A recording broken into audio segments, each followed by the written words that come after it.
I have been called by some the greatest storyteller this side of McDade Boulevard, and while I am absolutely flattered by that compliment, I do have to say there is a part of me that worries my strength in recreating a scene for the listener, especially a scene that I saw myself that, I know to be true, and I want you to experience exactly what I saw.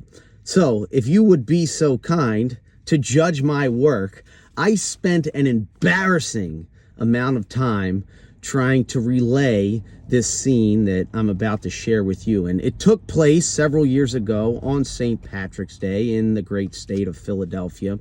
And what I want to convey to you is what I came to know as the most accurate depiction of the consequences of alcohol. So, if you would be so kind, close your eyes, lend an ear, and let me know how I did. Seriously, close your eyes. Not kidding. It was as if all the consequences of alcohol had gathered on a single city block. On one end, there was a small but sturdy blonde with a chest to remember, pinned up against the wall in the narrow alleyway. A large man, built like a loaf of bread, was shoving his tongue down her throat. At first, it startled me. The out-of-rhythm kisses, him standing in a sort of split so that his lips and hips were more even with hers, and the awkward, occasional pelvic thrusts.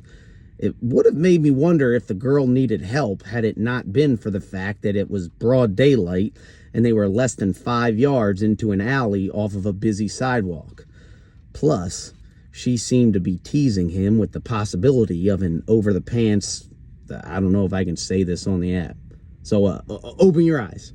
And over-the-pants rhymes with Sanja. I guess it's over the pants, so it's more like, you get what I'm saying. All right, close your eyes again.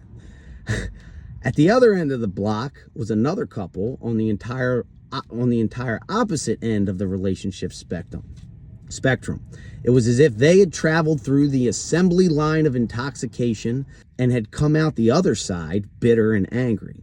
Though they complemented each other well with their equally good looks, matching athletic physiques, and a similar style of dress that said, "I think I'm cooler than you," they did not seem at all compatible. With these two, the roles were reversed, and it was the man who had his back against the wall, and the woman was standing square in front of him, with a finger pointed in his face, screaming.